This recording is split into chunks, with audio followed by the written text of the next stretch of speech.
아나니아와 삽비라의 죽음은 초대교회뿐만 아니라 현대교회에도 충격적인 사건입니다. 이 사건은 사도행전 가운데 가장 어려운 본문 중 하나입니다. 죄의 대가로 보기에는 지나치게 가혹해 보이는 심판처럼 보이기 때문입니다. 그러므로 이 사건은 단순히 개인적인 거짓말이나 탐욕의 문제로 치부하기에는 한계가 있습니다.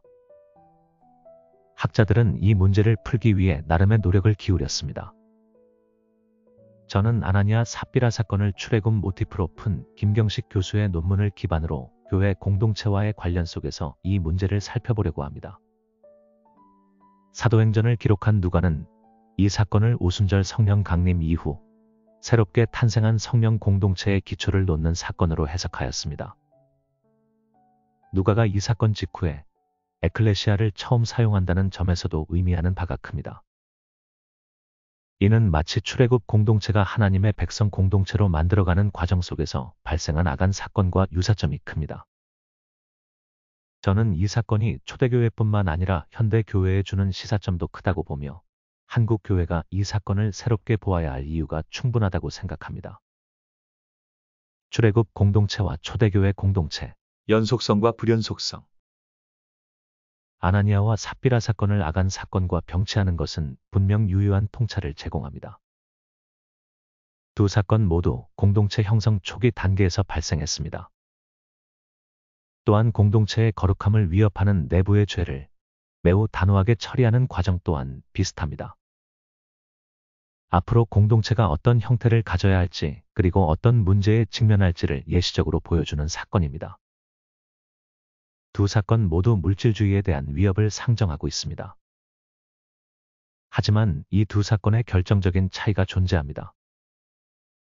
출애굽 공동체는 시내산 언약을 통해 율법과 규례를 중심으로 형성되었습니다.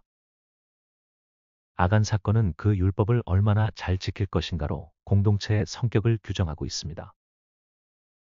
율법이 무너질 때 공동체는 무너질 수밖에 없습니다. 사실 이스라엘 역사를 살펴보면 하나님의 뜻인 율법을 무시하고 아간처럼 물질주의에 사로잡혀 우상을 섬기는 경우가 자주 있었습니다. 만일 출발부터 율법을 어기고 사정을 봐주는 경우가 생긴다면 이스라엘 공동체는 결코 하나님의 법 위에 다시 설 수 없을 것입니다. 구약의 선지자들이 다시 신명기의 법으로 돌아가자고 외치며 개혁운동을 할 수 있었던 것도 출애굽 공동체의 출발을 되새겼기에 가능한 일이었습니다. 그러므로 아간 사건을 통하여 하나님의 뜻에 바로 서는 공동체를 만들려고 했던 의도를 충분히 이해할 수 있습니다. 초대교회는 오순절 성령강림이라는 전례 없는 사건으로 탄생했습니다. 하나님의 임재는 더 이상 특정한 장소인 성막이나 성전에 국한되지 않고 각 신자 안에 그리고 공동체 가운데 내주하시는 성령을 통해 나타납니다. 공동체의 하나됨과 거룩함은 외적인 율법 준수를 넘어 내주하시는 성령 안에서 진실한 교제와 순종에 달려 있습니다. 따라서 아나니아와 삽비라 사건은 단순히 아간 사건의 신약적 반복이 아닙니다. 이는 성령으로 세례받은 새로운 교회 공동체의 정체성과 존재 방식을 규정하는 순간입니다. 구약의 출애굽 공동체가 하나님의 뜻인 율법에 기반한 공동체였다면 신약의 교회 공동체는 성령님의 내주하심 안에서 진실함과 거룩함을 기반한 공동체입니다. 공동체 형성의 결정적 요인, 성령의 임재 앞에서 진실성 요구. 사도행전 4장 32절부터 37절은 초대교회의 이상적인 모습을 보여줍니다. 성령 안에서 한 마음과 한 뜻이 되어 유무상통하며 사도들의 가르침과 능력 속에서 큰 은혜를 누렸습니다. 바로 이 시점에 아나니아와 삽비라 이야기가 등장하는 것은 매우 중요합니다. 공동체가 가장 순수하고 강력해 보이는 순간 그 심장부에 치명적인 위협이 발생한 것입니다. 그들의 죄는 단순히 땅값 일부를 감춘 경제적인 문제나 공동체 내에서 명성을 얻으려는 위선 이상의 의미를 지닙니다. 베드로가 지적하듯 그들은 사람에게 거짓말한 것이 아니요 하나님께, 즉 주의 영을 시험한 것입니다. 이는 오순절 이후 임재하시는 성령의 실제를 부인하고 무시한 행위입니다. 그들은 성령이 충만한 공동체를 단순한 인간 조직처럼 여겨 속일 수 있다고 생각했고 성령의 임재를 두려워하지 않았습니다. 따라서 이 사건은 교회 공동체 형성의 결정적인 요인이었습니다. 성령의 주권적인 임재가 교회의 핵심 현실임을 선포하고 그 임재 앞에서 요구되는 삶의 태도가 절대적인 진실성임을 공동체 DNA에 각인시켰습니다. 값의 일부를 감춘 행위 자체가 아니라 그 행위에 담긴 성령을 향한 기만과 불신이 문제의 핵심이었습니다. 하나님은 이 사건을 통해 성령 공동체 안에서는 인간적인 속임수나 위선이 결코 용납될 수 없음을 분명히 하셨습니다. 공동체의 생명력은 하나님 앞에서의 투명함과 진실성에 달려 있습니다. 이는 공동체의 거룩함을 지키는 경계선을 설정한 것이며 이후 교회가 세상 속에서 빛과 소금의 역할을 감당하기 위한 필수적인 기초 작업이었습니다. 사건의 영향, 두려움 속의 정결과 성장. 아나니아와 삽비라의 죽음은 공동체 안팎에 큰 두려움을 불러일으켰습니다. 이 두려움은 단순한 공포가 아니라 살아계신 하나님의 임재와 그분의 거룩하심, 죄에 대한 단호하심을 목격한 데서 오는 경외감을 포함합니다. 성도들은 공동체 안에 거하시는 하나님을 더욱 실제적으로 인식하게 되었습니다. 또한 죄에 대한 경각심, 특히 위선과 거짓이 얼마나 성령님을 근심케 하는지 그리고 공동체의 정체성을 훼손하는지를 깨닫게 되었습니다. 이는 피상적인 신앙생활을 경계하고 하나님 앞에서 진실하게 살도록 하였습니다. 이 사건은 교회 외부 사람들에게도 큰 충격을 주었습니다. 그들은 교회 공동체를 우습게 보지 못했습니다. 그들은 교회 공동체의 진실함과 거룩성을 보면서 존경하였고 교회 공동체에 속하고 싶은 열망이 생겨났습니다. 그들은 세상의 단체와 전혀 다른 교회 공동체를 보았습니다. 그래서 믿고 주께로 나오는 자가 날마다 더하여졌습니다. 이는 교회의 진실함과 투명성, 거룩함과 진정성이 불신 세상의 큰 매력으로 다가갔음을 뜻합니다. 교회가 성장할 때는 세속화될 때가 아니라 하나님 앞에서 진실하고 거룩할 때임을 초대교회는 보여주었습니다. 현대 교회를 향한 메시지, 거룩의 회복과 희망의 가능성. 오늘날 많은 교회가 세속화와 내부적인 문제로 인해 쇠퇴의 길을 걷고 있습니다.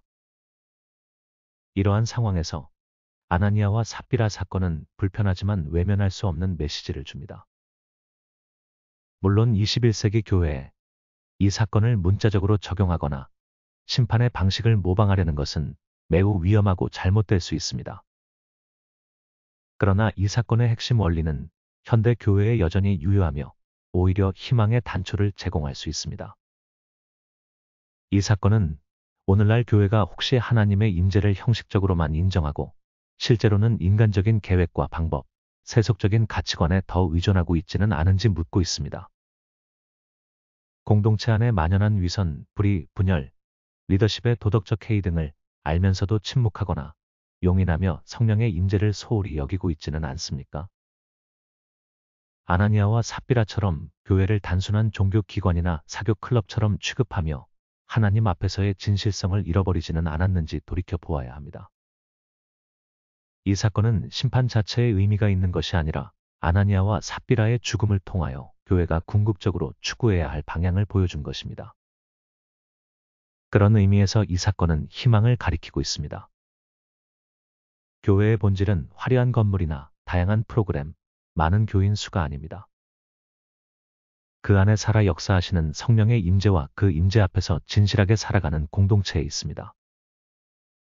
교회가 세속적인 성공 논리를 내려놓고 다시금 하나님의 거룩한 임재를 갈망하며 그 앞에서 두렵고 떨림으로 서기를 결단할 때 진정한 영적 회복과 부흥의 가능성이 열릴 수 있습니다.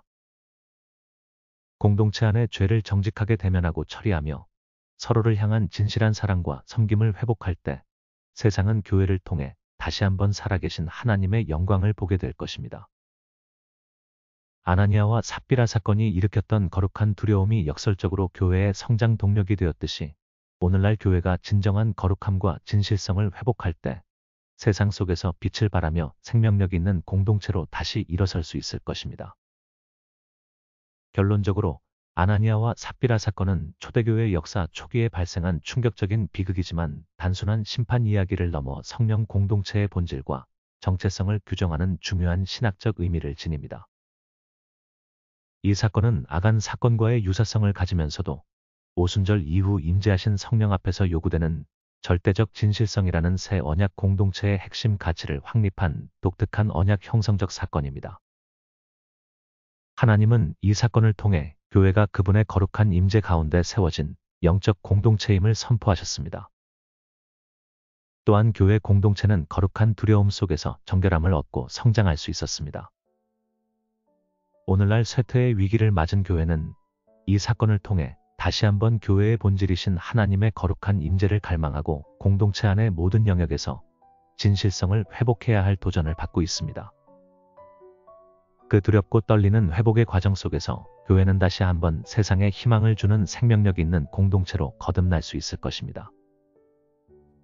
복음 전파를 위하여 힘쓰는 로고스 커뮤니티를 구독해 주시고 후원해 주시면 감사하겠습니다.